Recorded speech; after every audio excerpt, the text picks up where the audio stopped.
Master, balita. So, balita mga kamaster. May followers po tayo. Siya po, yan. Ang problema niya po, nakapasa na siya ng exam. 3 beses siya ng exam, nakapasa na siya ng exam. Pero yung edad niya is nasa 26 years old na. So, ang tanong niya, may pag-asa pa ba siya? So, para sa akin mga kamaster, meron pa. Kasi yung age limit na binibigay, yung requirements talaga is 18 to 26, not older than 26. So ang ibig sabihin niyan, 18 to 26 years old. Basta hindi ka lang maabutan sa OT King na maging 27 ka na, dapat 26 years old talaga. So kung matsambahan mo yung year na to, na sa next year 2026 na masama ka sa kuta at saka makapag-take out na 26 years old ka pa, boom, kunana mo yun, kuha mo yun, may chance ka pa. Huwag kang mag-alala, kasi kung halimbawa na hindi talaga para sa iyo, huwag mong pilitin, kasi yung pagsusundalo is ano yan, destiny yan.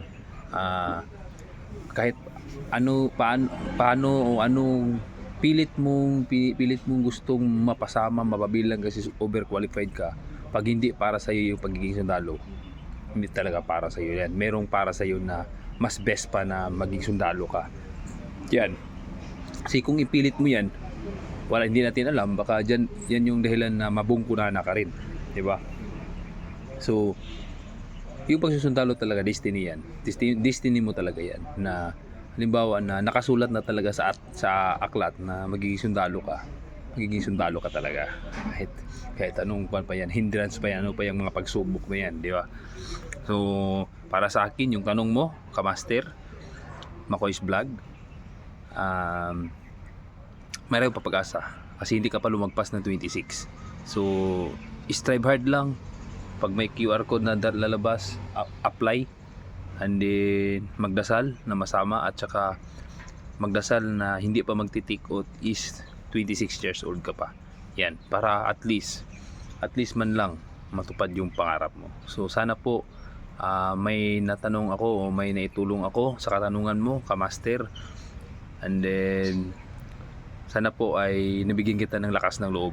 So paki-comments naman down below kung saan umabot ang video na to, at kung ikaw hindi pa nakapag-subscribe o follow kang Makoy's Vlog at saka kang Kamaster Vlog, paki-follow naman din si Makoy's Vlog at saka si Kamaster Vlog, at saka naman si Banat ng Butals Vlog. Yan, paki-comment din down below kung saan umabot ang video na to. Thank you.